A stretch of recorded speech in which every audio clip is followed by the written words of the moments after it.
नमस्कार. पैसा एके पैसा या मराठी अर्थविषयक यूट्यूब चॅनलवर तुम्हा सर्वांचं पुन्हा एकदा मनपूर्वक स्वागत. आजचा व्हिडिओ म्हणजे गेल्या व्हिडिओचा नेक्स्ट पार्ट. मी मागेच म्हटलं होतं की बिझनेस करावा की नोकरी करावी. आपला जो थंबनेल होता ना, जॉब करावा की बिझनेस करावा, हा विषय गेल्या वेळी म्हटल्याप्रमाणे फार गहन विषय आहे. अनेक प्रश्न आहेत, त्यामुळे चर्चा ही एका व्हिडिओमध्ये शक्यच नाही. म्हणून आज हा पुन्हा दुसरा पार्ट घेऊन आलो आहे तुमच्यासाठी.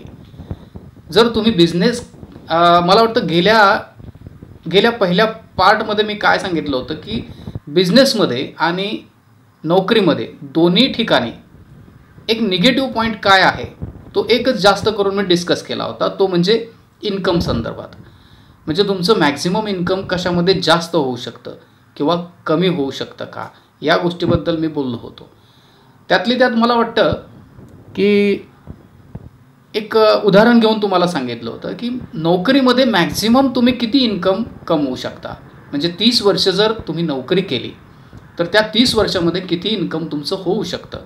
तर आपण एका लिमिटपर्यंत पोहोचलो होतो की फार तर 1-2 गुंठ जागा, एखादा बंगला, एखादी छोटी कार, म्हणजे आपण 70-80 लाखाचा हिशोब लावला होता.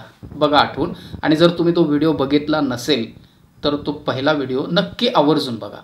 म्हणजे आपण या निष्कर्षापर्यंत तरी गेल्या व्हिडिओमध्ये पोहोचलो होतो की नोकरीमध्ये लिमिटेड इन्कम असतं. मग बिझनेस करायचा असेल तर अनलिमिटेड इन्कम आहे का, किंवा त्यामध्ये काही चॅलेंजेस आहेत का, याचा विचार आपण आजच्या व्हिडिओमध्ये करू. म्हणजे इथून पुढचा जो काही विषय होईल तो मॅक्झिमम आपण बिझनेसच्या रिलेटेड करू. म्हणजे जर तुम्ही बिझनेस करायचा आहे या निष्कर्षापर्यंत म्हणजे येण्याची प्रोसेस तुमची सुरू झाली असेल तर मला वाटतं हा व्हिडिओ एकदा बघा. त्यानंतर तुम्हाला यामधून काही प्रश्न मिळतील. त्या प्रश्नांची तुमच्याकडं काय उत्तरं आहेत यावर विचार करा आणि मग तुम्ही बिझनेस स्टार्ट करा. म्हणजे काय होईल की थोडंफार तरी एक आपण असं म्हणतो ना की बुडत्याला काडीचा आधार असतो. म्हणजे तुमचा बिझनेस बुडणार नाही, तुमचा बिझनेस चालणार नाही, हे घडण्याआधी तुम्ही जर पॉझिटिव्ह थिंकिंग करत आणि मॅनेजमेंट काही गोष्टींचं करत जर त्या बिझनेसला सुरुवात केली तर 100% तो बिझनेस चालेल, तुम्ही सक्सेसफुल व्हाल. त्यामुळे हा व्हिडिओ बघा असं माझं एक अर्जव आहे, एक विनंती आहे की नक्की बघा. मग सुरुवात करूया. तर आता बिझनेस स्टार्ट करायचा आहे. मग आता पहिला प्रश्न काय, म्हणजे तुम्ही जर कुठेही सर्च केलं किंवा कोणाला विचारलं, घरात जरी विषय काढला की मला हा बिझनेस करायचा आहे, मग पहिला प्रश्न कोणाकडून काय येईल, तर पहिला प्रश्न असा येईल की या बिझनेससाठी तुझ्याकडे भांडवल आहे का. बरोबर ना. मग पहिला प्रश्न तुमच्याकडे भांडवल किती आहे, त्या बिझनेससाठी ते भांडवल पुरेसं आहे का. बरोबर, हा पहिला प्रश्न. मग त्या बिझनेससाठी लागणारे ॲसेट्स तुमच्याकडे आहेत का. मग ॲसेट्स म्हणजे काय असतं, तर काही गोष्टींची गरज असते. म्हणजे काय, फिजिकल ॲसेट म्हणजे काय, तर तुम्ही एखादी भाड्याने जागा घेणं असेल किंवा स्वतःची जागा असणं, हे तुमचं ॲसेट झालं, बिझनेस ॲसेट झालं. त्यामध्ये कॉम्प्युटर असेल, त्यामध्ये तुमचा लॅपटॉप असेल, तुमचा मोबाईल असेल, हे जे आहेत ना ते तुमचे ॲसेट झाले. मग त्यासाठी तुम्हाला वेगळा खर्च करावा लागणार आहे का. मग हे सगळं जे येतं ना ते त्या भांडवलामध्ये येतं. म्हणजे पहिलाच प्रश्न किंवा पहिली जी गोष्ट आहे ती गोष्ट तुम्ही गृहीत धरा की आपल्याकडे भांडवल इतकं आहे आणि या भांडवलामध्ये आपण हा बिझनेस स्टार्ट करू शकतो किंवा नाही. मग मी स्पष्ट सांगेन की आता मी एका कुठल्या स्पेसिफिक म्हणजे छोट्याशा बिझनेसचं उदाहरण घेतलं तर तुम्ही काय म्हणाल की हा बिझनेस तर 2 लाखामध्ये पण चालू होतो, 1 लाखामध्ये पण चालू होतो, 50,000मध्ये पण चालू होतो. म्हणून कुठलं एक पर्टिक्युलर जे एक्झाम्पल आहे ते मी इथं घेऊ शकत नाही, घेणार पण नाही. का, तर तुम्हाला त्याची एक आयडिया असेलच. म्हणजे एक अगदी साध्यातलं साधं उदाहरण घेऊ आपण. साध्यातलं साधं उदाहरण म्हणजे अगदी मिडल क्लास फॅमिलीतला एखादा मुलगा आहे, कमी शिकलेला आहे, पण त्याला असं वाटतं की आता 4 पैसे कमवायचेत, नोकरी मिळत नाही आहे, मग मी आता काय करावं. तो अगदी चहाचा स्टॉल टाकतो, वडापावची गाडी टाकतो, एक छोटीशी टपरी टाकतो. पण तरीसुद्धा त्याच्यासाठी ते जर चॅलेंजिंग असेल तर पहिला प्रश्न त्याच्यासाठी सुद्धा महत्त्वाचा आहे की आपल्याकडे भांडवल आहे का. बरोबर ना. मग ते करण्यासाठी तसंच त्या पद्धतीचं तुमचं जे काय प्लॅनिंग आहे, कुठल्या बिझनेसचं आहे, त्याला लागणारे ॲसेट कोणते आहेत, काय आहेत.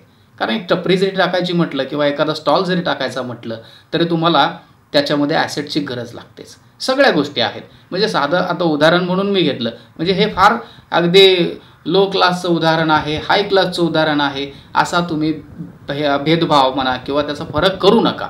कारण का कुठलाही ते एक पिक्चरमध्ये तुम्ही कुठला तरी ते एक डायलॉग ऐकला होता ना, कोई धंदा छोटा नाही होता, मतलब सबसे बडा धर्म क्या असं काहीतरी आहे ना, तो पिक्चर होता.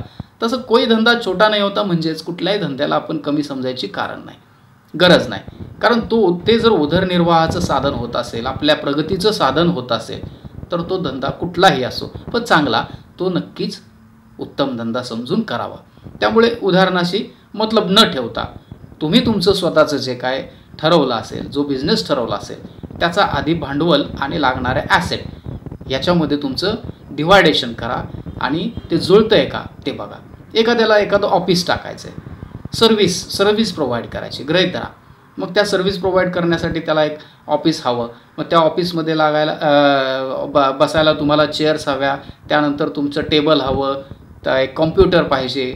मग ते भाड्याने आहे की तुम्ही स्वतः घेतलेलं आहे, हे सगळं जे आहे ना ते भांडवलाच्या खाली तुम्ही ते जोडत जा की माझ्याकडे हे आहे, हे आहे, हे आहे, आता मी हा बिझनेस स्टार्ट करू शकतो. हे झालं भांडवलापुरतं, बरोबर. म्हणजे लगेचच आहे भांडवल म्हणून मी लगेच बिझनेस स्टार्ट करतो असंही होत नाही. आता भांडवलाचा आणि बाकी सगळ्या ॲसेटचा तुमचा विषय क्लिअर झाला असं गृहीत धरू. आता पुढं विषय घेऊ. पुढं विषय काय, तर आपण जिथे बिझनेस स्टार्ट करणार आहोत त्या बिझनेसला त्या एरियामध्ये किती डिमांड आहे हे पण तपासून बघा. डिमांड किती आहे म्हणजे काय, की आपले कॉम्पिटिटर किती आहेत ते बघा. म्हणजे कॉम्पिटिशनला जर जास्त नसतील तर आपला धंदा जास्त होण्याची चान्सेस आहे. जर कॉम्पिटिशन तिथे जास्त असेल तर तिथं आपण स्टार्ट करून आपल्याला स्ट्रगलच जास्त येईल, बरोबर. मग तेही बघा. मग तुम्ही आता एक सर्वसाधारण तुम्हाला सांगू का, बिझनेसमध्ये सुद्धा आता पूर्वापार जे बिझनेस असायचे त्यामध्ये आता बराच बदल होत गेला आहे. म्हणजे सर्व्हिस इंडस्ट्री ही सुद्धा फार मोठी इंडस्ट्री झालेली आहे. म्हणजे तुम्ही फक्त काय सेवा प्रोव्हाइड करा.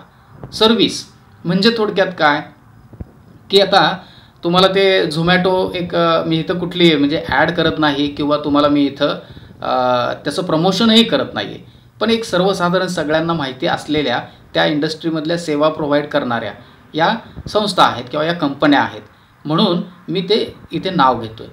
तर याचं प्रमोशन वगैरे काहीही करत नाही आहे किंवा हा त्या कंपन्याने प्रमोट केलेला व्हिडिओसुद्धा समजू नका. मग सर्व्हिस इंडस्ट्रीमध्ये काय येतं, तर आता मी तुम्हाला मगाशी म्हटलं झोमॅटो, तर हे काय करतात, तर फूड डिलिव्हरीचं काम करतात.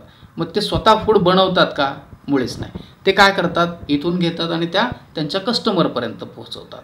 ही झाली सर्व्हिस, बरोबर. मग आता त्याच्यासाठी सुद्धा त्यांना ऑफिस आहे, त्यांना ते एम्प्लॉईज आहेत, त्यानंतर त्यांचा डाटा ठेवण्यासाठी कॉम्प्युटर्स आहेत, ते सगळं ॲसेट आहे आणि त्यानंतर त्या डिलिव्हरी पोचवण्यासाठी म्हणजे ते जे काही मागवलेलं अन्न आहे म्हणजे ते फूड मटेरियल आहे ते पोचवण्यासाठी त्यांना बाईक देणं गरजेचं. ह्या सगळ्या गोष्टी ज्या आहेत त्या त्यांनी जुळवल्या आणि सर्व्हिस प्रोव्हाइड करण्याचा तो बिझनेस स्टार्ट केला. ॲट द सेम टाईम तुम्ही बघा ॲमेझॉन, त्यानंतर फ्लिपकार्ट या कंपन्या काय करतात, सर्व्हिस प्रोव्हाइड करतात. सर्व्हिस कशाची प्रोव्हाइड करतात, तर मटेरियल तुमच्यापर्यंत पोहोचवण्याची सर्व्हिस. म्हणजे या टाईपचा तुमचा बिझनेस आहे का हेही तुम्ही बघा. मग त्याप्रमाणे मग तुम्हाला सर्व्हिस इंडस्ट्रीमध्ये बिझनेस करायचा आहे असं लक्षात येईल. मग सर्व्हिस इंडस्ट्रीसाठी तुम्हाला काय लागतं, तर इकडून उचलायचं आहे मटेरियल आणि इकडे पोचवायचं आहे. मग आता इकडून जे तुम्ही काय मटेरियल असेल, आता मी जे 2-4 उदाहरणं सांगितली त्या टाईपचंच तुमचं काम असेल असं अजिबात नाही. काही ठिकाणी तुम्ही रॉ मटेरियल उचलून तुम्ही एकाकडून उचलून दुसऱ्याकडे प्रोव्हाइड करत असाल, तेही काही म्हणजे हे नाही आहे ना, म्हणजे काय म्हणता येईल, सर्व्हिसचंच काम झालं. फक्त एकच आहे की तुम्ही पब्लिक डोमेनमध्ये सगळ्यांना प्रोव्हाइड करण्याऐवजी एकाकडून उचलून तुमच्या क्लायंटला पोहोचवताय, पण ती एक प्रकारची सर्व्हिस इंडस्ट्री झाली, बरोबर. मग त्यासाठी तुम्ही वेगळा विचार करा. आता त्या सर्व्हिस इंडस्ट्रीच्या नंतर दुसरा काय विषय येऊ शकतो, तुम्ही स्वतः प्रोडक्शन करणार आहात का. प्रोडक्शन म्हणजे काय, तर स्वतः वस्तू बनवणे, स्वतः त्याचं मार्केटिंग करणे आणि स्वतः ती वस्तू बाजारामध्ये विकणे, या टाईपचा तुमचा बिझनेस आहे का? मग त्याच्यासाठी लागणारी जागा, त्यासाठी लागणारं जे काही रॉ मटेरियल आहे, म्हणजे कच्चा माल आपण म्हणतो तो, त्यानंतर त्याचं जे काही तुम्ही प्रोडक्शन करणार आहात तर त्यासाठी लागणारं मशिनरीज जे आहे ते तुमच्याकडे आहे का? मग त्याच्यानंतर त्याचं पॅकेजिंग वगैरे आहे, मग त्याच्यानंतर त्याचं मार्केटिंग आहे, मार्केटिंगनंतर तो तुमचा सेल जो आहे तो सगळा त्या मार्केटमध्ये होणार असतो. मग ह्या टाईपची बिझनेस इंडस्ट्री तुमची आहे का हे आधी सगळं चेक करा. म्हणजे ह्याच्यामुळे होईल काय की मगाशी जे मी म्हटलं की तुम्हाला भांडवल आहे, पण ह्या पुढच्या टप्प्यांचा सुद्धा तुम्ही विचार करणं गरजेचं आहे. मग त्याच्यामुळे काय होईल की तुम्हाला आपल्याला एक्झॅक्टली किती भांडवल, किती जागा, किती एम्प्लॉई, किती ॲसेट लागणार हे लक्षात येईल. आलं लक्षात? म्हणजे हे 2 मुद्दे मी आता तुम्हाला क्लिअर केले की एक म्हणजे तुमचा बिझनेस, त्यासाठी किती भांडवल तुमच्याकडे अवेलेबल आहे, ते पुरेसं आहे का हे बघा. आणि तुमचा बिझनेस सर्व्हिस इंडस्ट्रीजमध्ये मोडतो की बिझनेस तुमचा प्रोडक्शन इंडस्ट्रीमध्ये मोडतो हे बघणं गरजेचं आहे. मग आता तिसऱ्या टप्प्यावर येऊ आपण. म्हणजे आता तिसरा टप्पा म्हणजे काय, मी मगाशी आता उदाहरण जे देत होतो त्यामध्ये तुमचं स्किल एक मुद्दा येऊन गेला. तोच मुद्दा म्हणजे मार्केटिंग आहे. मी प्रोडक्शनच्या कॅटेगरीमध्ये बोलताना मी म्हटलं की मार्केटिंग करायचं आहे, मग तो सेल होतो. तसं ते तुमचं स्किल. मग मार्केटिंग स्किल हा एक नवीन प्रकार नाही आहे. फार वर्षापासून आपण जाहिराती बघत आलो आहे. म्हणजे अगदी फार जुन्या काळापासून फक्त दूरदर्शन ज्यावेळी चालू होतं तेव्हासुद्धा टी व्हीवरती, आपल्या दूरदर्शनवरती जाहिराती येत होत्या. ते काय होतं, ते पण मार्केटिंगच होतं, बरोबर ना? म्हणजे आपल्याला काय करावं लागेल, आपल्या प्रोडक्शनचं, आपल्या सर्व्हिसचं मार्केटिंग करावं लागेल. मग ते मार्केटिंग तुम्ही सुरुवात जेव्हा बिझनेसची करता त्यावेळी त्या मार्केटिंगसाठी माणसं नाही ठेवू शकत. का नाही ठेवू शकत? कारण त्यांचे रेट्स, त्यांचं स्किल, हे सगळं जे आहे ते तुम्ही नाही घेऊ शकत. का नाही घेऊ शकत? त्यांच्या कॉस्टिंग तुम्हाला परवडतील की नाही सांगता येत नाही. मग तुमचं स्किल तिथे उपयोगाला येतं. मग तुम्हाला त्या प्रॉडक्टची जर माहिती असेल आणि प्रॉपर ते प्रॉडक्ट काय काम करतं, कसं उपयोगाचं लोकांच्या आहे, हे जर तुम्हाला प्रॉपर माहिती असेल तर 100% तुम्ही काय करू शकता, लोकांना पटवून देऊ शकता. म्हणून मी म्हटलं की आता तिथे तुमचं स्किल जे आहे ते स्किल तिथं कामी येऊ शकतं. मग त्या प्रॉडक्टबद्दल तुम्हाला माहिती किती आहे, नसेल तर ती माहिती घेणं गरजेचं आणि मग त्याप्रमाणे पुढे तुमचा तो बिझनेस स्टार्ट करणं आलं. लक्षात आलं? म्हणजे आता बोलता बोलता चर्चेच्या दरम्यान तुम्हाला मी 3 पॉईंट महत्त्वाचे सांगितले, ते एकदा रिपीट करतो. भांडवल म्हणजे ते तुमचं ॲसेट, अमुक तमुक, हे सगळं त्याच्याशी मॅच करून बघा. आपल्याला योग्य वाटतंय का, योग्य होतं आहे का? म्हणजे मॅच होतं आहे तर ते भांडवल पुरेसं आहे असं समजून तुम्ही बिझनेस स्टार्ट करू शकता. दुसरं, बिझनेस आपला कोणत्या कॅटेगरीमध्ये येतो, एक तर सर्व्हिस इंडस्ट्रीमध्ये येतो की प्रोडक्शनमध्ये येतो, हे तुम्ही बघा. आणि त्यानंतर तिसरा पॉईंट सांगितला की स्किल, सेल्फ स्किल, तुमचं स्वतःचं स्किल, कौशल्य, तुमचं जे प्रॉडक्ट आहे, भले ते सर्व्हिस इंडस्ट्रीच्या रिलेटेड असो किंवा प्रोडक्शन रिलेटेड असो, पण ते तुम्हाला विकता येऊ शकतं का, काहीही असो. म्हणून मी सुरुवातीलाच एकदा म्हटलो नाही की कुठल्या पर्टिक्युलर बिझनेसचं मी जे काय आहे ते इथे बोलणार नाही. पण तुम्हाला जर तुमच्या प्रॉडक्टबद्दल माहिती असेल, तुमच्या सर्व्हिसबद्दल माहिती असेल तर ते स्किल तुम्ही वापरून तुमचा बिझनेस तुम्ही ग्रो करू शकता. त्यामुळे आजच्या व्हिडिओमध्ये महत्त्वाच्या या 3 विषयांवरती, या 3 मुद्द्यांवरती आज विचार करा. भांडवल, त्यानंतर आपला बिझनेस कॅटेगरी, भांडवल, आपली बिझनेस कॅटेगरी आणि तुमचं स्किल हे परफेक्ट त्या बिझनेस स्टार्टला आहे का? जर ते असेल तर तुम्ही बिझनेस स्टार्ट करू शकता. म्हणजे काय, त्यामुळे येणाऱ्या अडथळ्यांवर तुम्ही मात करू शकता. भांडवल आहे, मी सगळा विचार केला आहे, मला एवढा खर्च आहे, एवढं मला हे ॲसेट घ्यायचं आहे, त्यासाठी पैसे आहेत, मी बिझनेस स्टार्ट करू शकतो. माझी इंडस्ट्री सर्व्हिस इंडस्ट्री आहे किंवा प्रोडक्शन इंडस्ट्री आहे, हे मी अमुक त्या पद्धतीने हा बिझनेस हँडल करू शकतो, प्रोडक्शन करू शकतो, सर्व्हिस देऊ शकतो, मी स्टार्ट करू शकतो. तिसरा मुद्दा, हो माझ्याकडे स्किल आहे, ही सर्व्हिस काय मी प्रोव्हाइड करतो याबद्दल मला पूर्ण माहिती आहे, मी काय प्रोड्यूस करतो आहे याच्याबद्दल मला पूर्ण माहिती आहे आणि मी ते लोकांना पटवून देऊ शकतो. त्यामुळे हा बिझनेस मी स्टार्ट करू शकतो. या 3 मुद्द्यांवर आज विचार करा.